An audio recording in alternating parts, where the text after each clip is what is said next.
I always like to start a presentation about dog bites with asking people to look at the black dog in the picture and telling me whether or not you think that she is aggressive. Generally, people say, yes, she's aggressive. But in actual fact, no. This is actually fear. She was very fearful at a dog training facility that I worked at as a dog trainer of the caretaker. He used to inspire this fear in her, and we never really understood why. She was a rescue, so there's probably something in her history there. But otherwise, she was very demure, very loving, very good with children. And I think it's important to recognise that dogs can bite for a whole host of different reasons, which we'll explore in this presentation. I have spent well over the last decade studying dog bites, either on a formal or an informal basis, as part of my work as an emergency medicine doctor. I work at Manchester Royal Infirmary. As a registrar, we are a centre for penetrating trauma, so we do see a lot of dog bites. But also I've been studying them in my work outside of medicine. I have completed a 3-year degree level dog behaviour course, as well as doing other certificates such as the Aggression in Dogs Master course. And as I said, I worked as a dog trainer and was at medical school, and I've got other dog qualifications. So pretty much my whole life outside of medicine is about dogs. What we're going to cover in this presentation is to look beyond the wound, look beyond what you see when the patient comes in. And we need to consider the genetics of the dog, play, lifestyle, education, management, environment. And I will link this in with the new Royal College of Emergency Medicine dog bite guidance that came out in December last year. Now, as clinicians, you are not going to know all this stuff, but I just want to highlight different areas that you might need to be aware of when you see a patient to make a decision, particularly whether or not safeguarding needs to be done or, in fact, reporting to the police. So let's start off by talking about Esther Martin, as this lady has been in the news recently. She died on the 3rd of February 2024. She was actually the first person to be killed by XL bullies after the ban came in place, and her son-in-law is the first person to be charged with such an offence. So she had travelled to go and child sit and dog sit for her son-in-law. He actually had 2 XL bullies and 8 puppies. He hadn't applied for exemption of these 2 breeds. It was just at the end of January that the exemption all came into force. Where it's also illegal to breed and sell and sort of abandon these dogs as well. Now, he would have known before he bred his dogs that, in fact, the ban was coming in place, but he's still gone ahead and bred them. And I believe the puppies were about 8 weeks old when she came down. So there's 10 dogs in the house. Now, what we do know from a lot of serious dog bites is it's often when the primary caregiver is away from the home. The reason being, loads of different things can come into play. Secondary caregivers might not pick up on some of the cues that the dogs display if they're feeling uncomfortable. Esther had already raised concerns that she felt the dogs were aggressive. And you know, it may be that there was a bit of resource guarding, or maybe the mum dog is worried about the baby dogs with, you know, Esther there. No one will know. But what they do know is that at some point neighbours heard screaming and frenzied sort of dog barking, and so obviously the police were called. They arrived on the scene with riot shields, having to taser the 2 adult XL bullies. A doctor was on the scene from Hems when Esther was pulled from the property, and she was pronounced dead at the scene. She had sustained multiple bites to herself, and I believe it was 1 bite to her arm that was actually the cause of death, so presumably from a catastrophic hemorrhage. But all these things could have been prevented with good care. The owner was talking about the bullies, saying that, you know, they were very soft dogs and poodles were more aggressive. And this is often the belief that people have about dogs.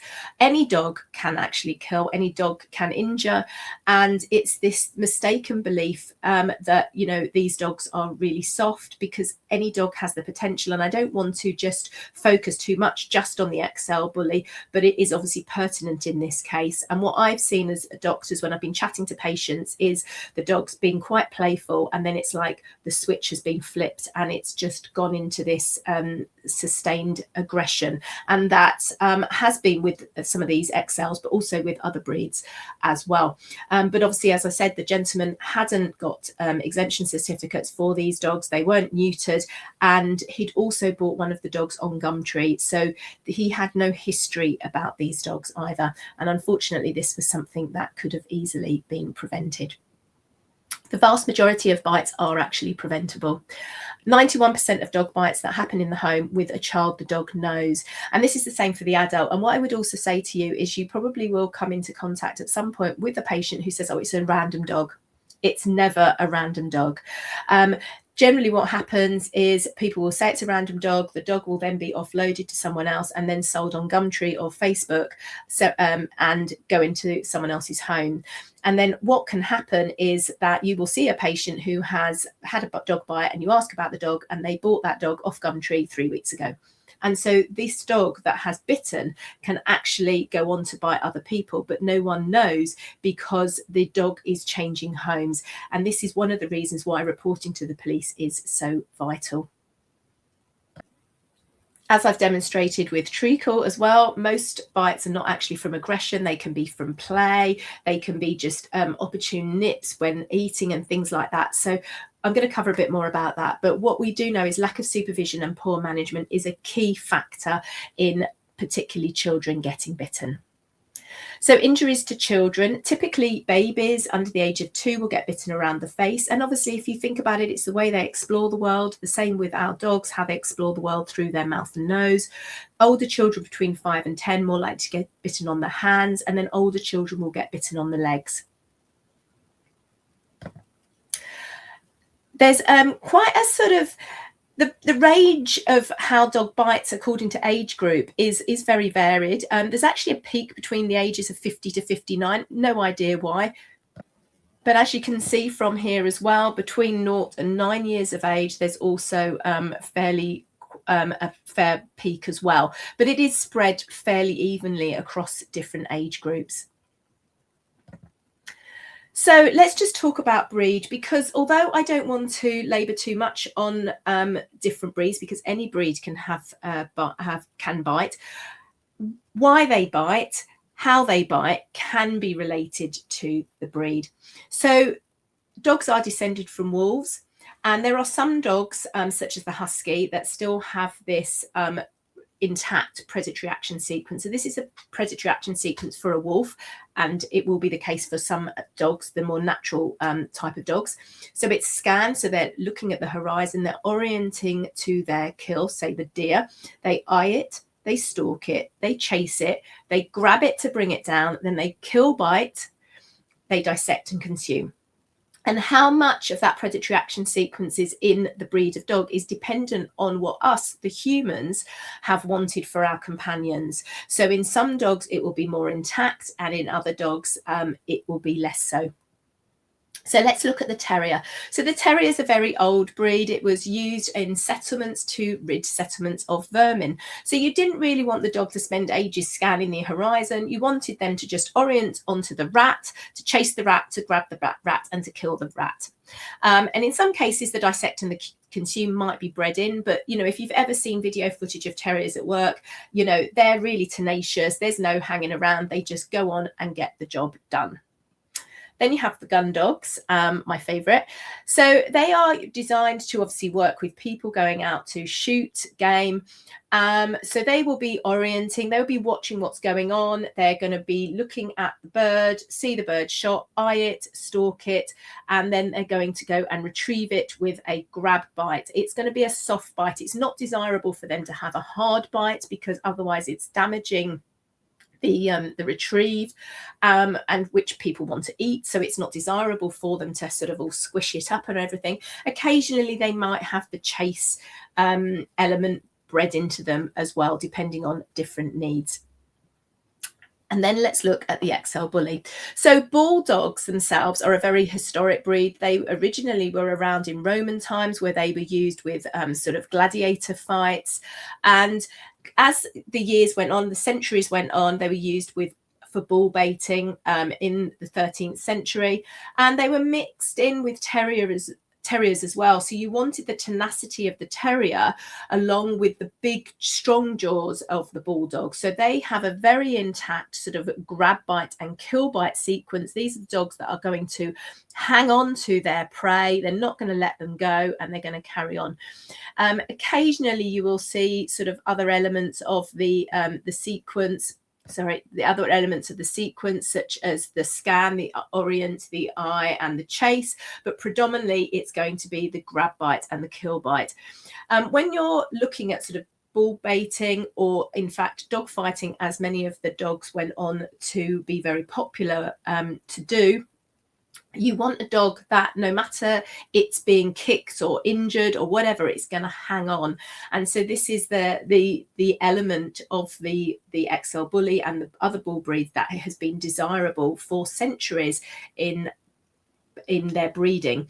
Now obviously they are used then for those elements with certain elements of society where they might be using them for dog fighting or for status dogs within organised crime, and I'll cover that a bit more in the end. But these dogs have a very, very strong bite. The bites that they produce are often removing a lot of tissue, requiring quite major surgery if the patient does in fact survive. They are producing some of the worst bites myself and my colleagues are seeing.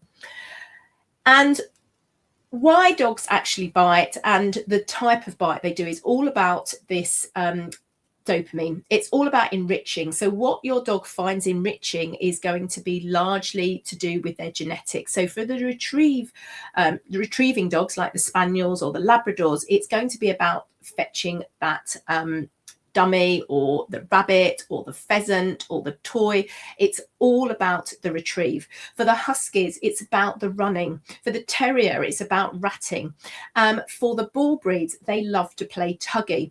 And if you don't give your dog an outlet to explore these things and to do what is genetically enriching for them, you then come across dogs where there are behavioural issues. And this is typically seen, for example, I live in the centre of Manchester, border collies who are from farm stock and are bred to be out in the fields, now having to walk on a lead around the streets and will be, reactive towards cars.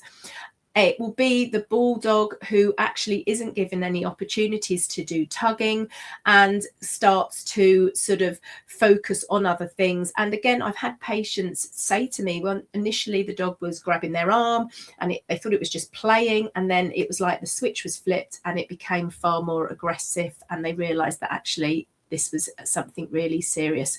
So it's really important when people do get dogs that they get a dog that matches their lifestyle, not the one that they actually just like the look of, because if you're not meeting those genetic needs of your dog, then you are going to have a dog with behavior problems. So when we look at dog bites, we need to look at the distant antecedents. So these are all the things that go into making up the dog beyond just the genetics. So we need to look at environment. We need to look at, first of all, how the dog was bred. So dogs that have come from a puppy farm, you've got adult dogs that are in a permanent state of stress because of the appalling conditions they are kept in. So even before mum has been bred, you have this epigenetic inheritance where stress that mum has experienced can be passed on to offspring. And this is also something that you will often see from dogs that come from overseas because of how they've had, their ancestors have had interactions with humans. Going back to the puppy farm example, even when mum is pregnant, she's still under a lot of stress because she's not kept in ideal conditions. This is passed on to puppies. And then in those first few weeks of life before puppies go to their new owner, there's still a lot of stress in place there because, again, they're not getting handled properly. They're not getting handled according to how good breeders would handle them. And then between 8 and 10 weeks, when they're going to their new homes, there's actually a period where they have very high cortisol production. This is the stress hormone, and actually things that happen in those 2 weeks can have long-lasting effects. So a lot of these things can happen before the owner even has the dog, and for all the nurture that you can give that dog, for all the great activities you can give that dog, there can still be issues in them that can then manifest at a later time.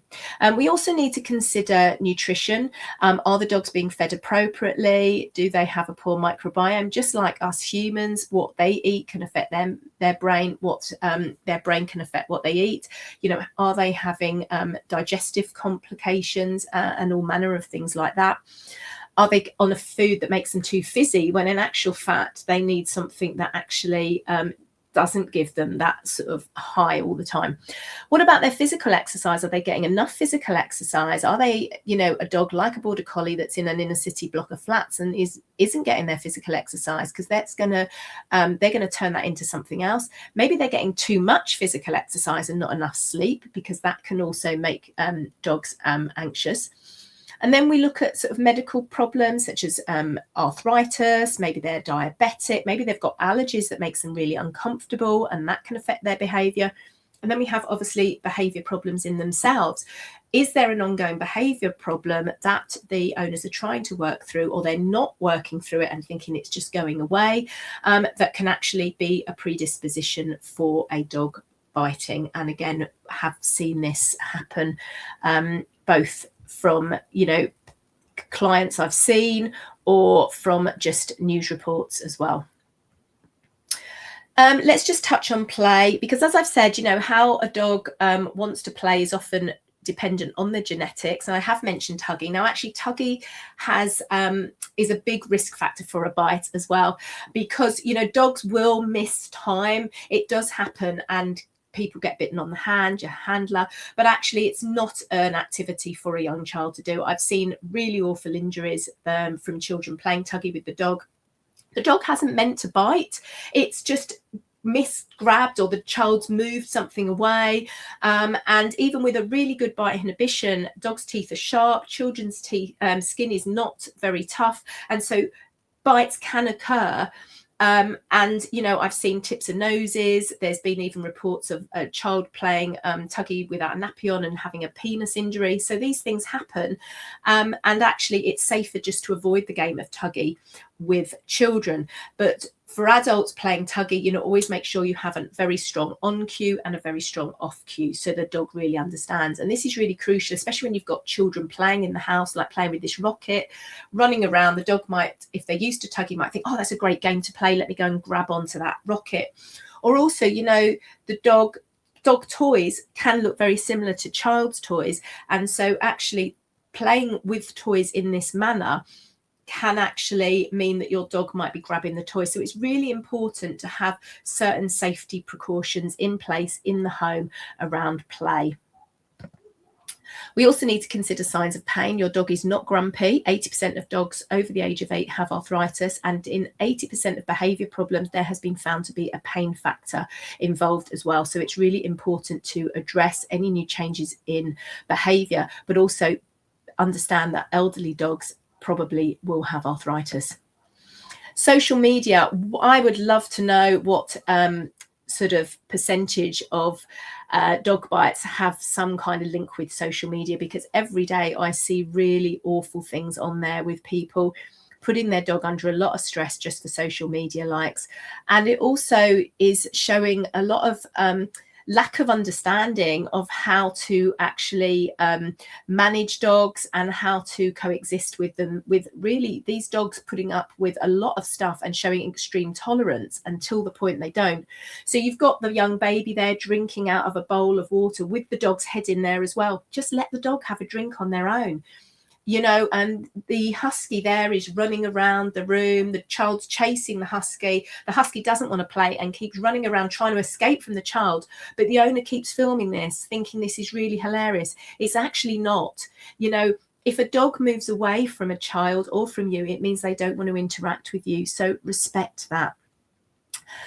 We need to understand body language. This is the canine ladder of aggression developed by Dr. Kendall Shepherd. And what often happens with owners is they will miss some of the subtle signs that the dog is stressed, such as yawning or turning their head away, and they won't recognize it until they go up to growling. And it's really important you never tell a dog off for growling, because growling is good. Growling tells you that there's something wrong. And if you tell them off, they won't growl, but they'll just go straight to biting. It's also a misconception that a dog wagging their tail is always happy. They can wag their tail as an appeasement gesture because they're stressed as well. Now, along with the distant antecedents, we need to look at the immediate antecedents. So these are the things that have happened just before the bite. So we also need to consider this bucket. So just like us, it can be the straw that breaks the camel's back. It can be with dogs as well. So all their stress feeds into this bucket, and they can chug along with this bucket that's filling and unfilling as they go through. But then it can be something quite small that just causes this bucket to fill up, pour over, and that's the bite. So it might be that the dog's in pain, or had a lot of different stress, not feeling very well, and then a firework goes off and wham, that's it. It may be that this dog has been getting older, and the child playing with the dog in the same way is actually now causing the dog pain, and so it reacts. In this picture, this dog is actually moving its head away from this child. It doesn't want to play with this child, and really the owners and the parents should be stopping the camera photo taking and removing the child from the equation. And then obviously food. Dogs can just be, you're eating a cake around a dog and they can be like, oh, I want a bit of that, and they go and bite it. So really important to actually keep children, food and dogs all separate. We need to consider crime. There is a link with certainly some of the very serious bites and also some of the not serious bites with organised crime. So gangs will be keeping dogs for dog fighting. There's also, they will be using them as status dogs, guard dogs for sort of drug deals, things like that. And you have this cuckooing, where they will actually have some of these dogs, perhaps the ones that are being bred or something, in the care of someone vulnerable. It might be a young lad with autism. It might be an elderly person who is caring for these dogs under pressure from the crime boss, and they may present into the A&E department with a little wound and give you a very plausible story, because obviously they're very sweet, they couldn't possibly be linked with crime, but in actual fact there's something far darker going on behind the background. And then obviously you also have this link between dog neglect or animal neglect and child neglect and abuse. And so there is reciprocal arrangements with different agencies. So if the RSPCA visited a premises where there were dogs in neglect and they saw children there, they would report that, and vice versa. So it's really important that you take some of these other things into account and have them at the back of your mind. So the Dangerous Dogs Act, it is illegal to own, sell, breed or abandon certain types of dogs, and the XL as of January 2024 was one of them. Now, dangerously out of control applies to all breeds, and a dog is legally out of control if it injures someone, or even if it makes someone fear they might be injured. So they don't actually have to do damage. They can actually just be if the person's in fear. Now, under the Dangerous Dogs Act, dog bites or facing being in fear is like you are liable under the public liability and owner responsibility. So criminal liability if your dog acts dangerously. Remember, they don't have to injure, but also there's this civil case of strict liability as well. Under the Animals Act, you are often held strictly liable for damage or injury your dog causes, even if you didn't mean them to. So let's just look at the RChem dog bite guidelines. So I do feel that, unfortunately, because dog professionals or the police haven't been consulted for these guidelines, I do feel there's been a bit of a few things missed. And I'm going to explain that with some of the cases that they've covered, the two examples.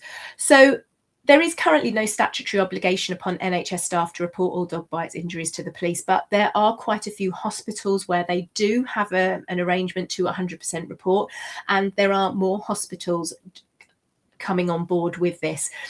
Dog bites should be reported to the police when there is ongoing significant risk to a patient or the public, and the patient does not have to consent to this disclosure. Now, what I would say is, as clinicians, we don't get all that information. And I've spent years studying dog bites and sort of dog behavior. So my appreciation of different things that can happen behind the scenes will be different from yours, because I've got that experience. And what I hope I've done in this presentation is just highlighted a few things that you may not be aware of.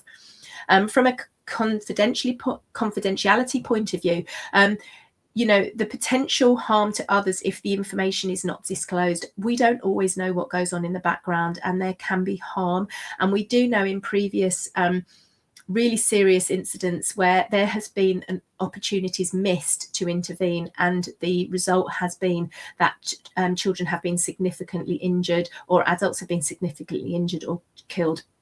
So let's just look at the first example from the guidance.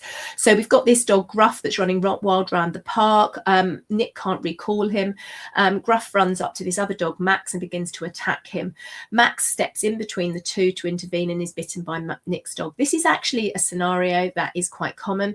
But what we don't know here is we don't know what breed of dog this is. So this may be something that the Dangerous Dogs Act is addressing by being an illegal breed, but also you could argue that this dog is dangerously out of control. As we go on with this scenario, Mark tells you that Nick's dog is often poorly behaved, is difficult to control, and has bitten other dogs before. So we have got a dog that's dangerously out of control. He's bitten other dogs before. We don't actually know whether he's bitten other humans before.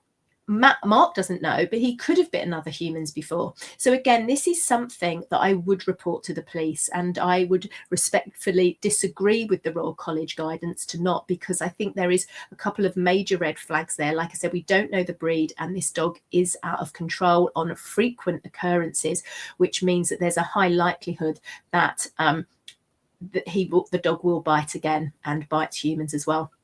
Now, Mark subsequently discloses that, in fact, he was bitten by his own dog. So that doesn't change my opinion about Nick's dog at all. I still think that is an incident that needs to be reported, because what you will see is, someone will come in with a dog bite. They give a description. It's a brown dog, blah, blah, blah. And if we report that to the police, they can then tie that in with other incidents that they have. We won't have that information as clinicians. But if everything's reported to the police, they can then start to see patterns and actually can intervene and potentially could stop that dog harming someone far more seriously than just a couple of puncture wounds. And obviously a puncture wound can still be serious if it's in the wrong place. Now, what you find out about this is, so Mark's been bitten by his dog. He's actually got another dog at home who has bitten him previously as well. Again, we don't know what breed they are. They could be a banned breed. Mark lives with his wife and 3 children, aged 2, 5 and 7. So this is a cause for concern. We've got young children there, and we've got 2 dogs that have now bitten humans. Now, again, it might be just, opportune bites. Mark got in the middle of a fight. We don't know what happened with the other bite, but we don't have all the information. We don't know enough. There's no history of either dog biting any of the children from what we know. They could have presented to another hospital. Mark might not have taken his child to A&E. If they had been bitten, it might have been just a graze. We don't actually know.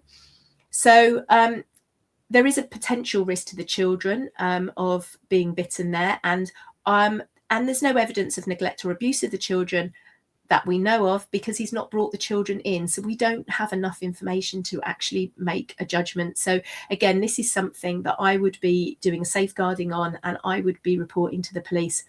And then later on, Mark's 7-year-old son is seen in the paediatric emergency department with a dog bite. The child was playing unsupervised with the dog and becoming a bit boisterous with him and pulling his tail, which is, again, we shouldn't be treating dogs that way.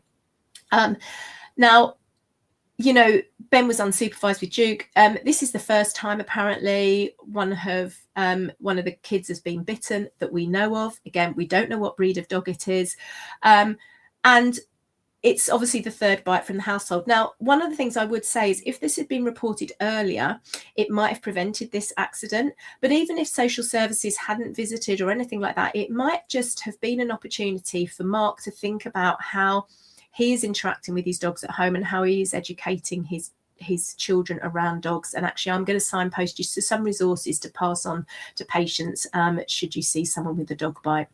But they do say here a safeguarding referral should be made for all 3. I would have done it much earlier.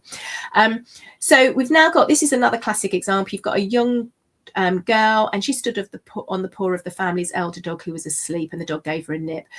This is sadly common as the dog gets older. As I've mentioned about arthritis, the dog has never bitten anyone before and has always played well with other children in the family. But dogs get old, And, you know, again, we don't know what breed of dog this is. We don't know that this is actually the truth of the situation, being devil's advocate. This, as I said, it is a common situation, so I don't want to sort of tar everyone. Dog bites do happen by accident, but it's just having an awareness of things that can be going on behind the scenes. Now, again, I would be doing a safeguarding for this, because we don't know. It says no other attendances to anyone in the household with dog bite injuries. We don't know. We don't know that. It might be that they've gone to a different hospital. It might be that actually they've never sought medical aid. We don't know. So I would be doing a safeguarding and a police report on that, because we just don't have enough information. And in order to get all the information there, we need an outside agency there. And it might be, like I said, completely innocent. Let's just look 10 things to prevent dog bites. Never disturb a sleeping dog. Okay, let dogs have a space to go, and, you know, the older dog, and that the children can't approach. So give them that privacy. Growling is good. Never tell a dog off for growling. No tugging. Unless you are going to train it properly with a strict on and off cue, then no, it's just so fraught with incidents around children. Always ask to pet a dog. That goes for the adults as well.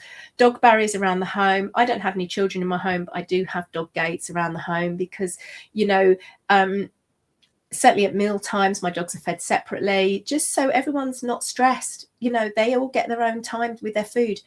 Adult supervision with kids at all time, and if you can't, you've got the dog barriers. Children and dogs separate around food, so no walking around eating food with the dog loose, because it's just a potential accident waiting to be happening. It doesn't have to be aggression. It can just be like, oh, I fancy a little bit of your ice cream, and then you get a laceration to the lip. Train your dog. And it seems really obvious, but so many people actually have dogs, and they're not doing any training with them, and they're just letting them, no recall, nothing, and it's just another accident waiting to happen. No hugging. Dogs don't like to be hugged, a lot of them. I've got quite huggy dogs, but actually it's always something I let them initiate. And, you know, because it is very, it's quite overwhelming for a dog to actually be hugged in that manner. And then not playing horsey either, because dogs get older, children get bigger, and, you know, dogs can show amazing tolerance, but that doesn't actually mean that it's right for us to do that. So key points are really that breed plays a huge role, but nurture, education, supervision, management, and crime all can play a factor in why dogs bite. And the facts may be declared, or they may be unknown by the patient, with potential far-reaching implications. We just never get enough information in the, you know, in our patient facing roles to make that decision. So here's some resources that, you know, are really useful to pass on to people for dog bites if they've presented, and, you know, it might just help them. There is behaviour help there, and it might just help them prevent future dog bites, because a lot of the time people have dog bites and they don't understand why the dog's bitten. And then they may get rid of the dog, but get another dog, and the same thing happens because they've never had any education around it. The other thing I just want to touch on as well is, do be compassionate, because these are very much people's pets, and it's very upsetting for a lot of people to have been bitten by their dog, particularly if they don't understand it. But also in some cases where perhaps they do understand it, it was just an unfortunate accident, and it is very upsetting to be judged by someone about your dog. And I do know people who've sort of expressed that to me, that they had quite an unfortunate experience when they did attend hospital. I have got a variety of different resources on my YouTube playlist. I've got another version of this presentation that goes into play and things in a bit more detail, as well as different stuff about social media and my sort of dog bite prevention rants and things like that. So that's the QR code. And if anyone's got any questions, then do feel free to pop them in the comments, and I will respond to them.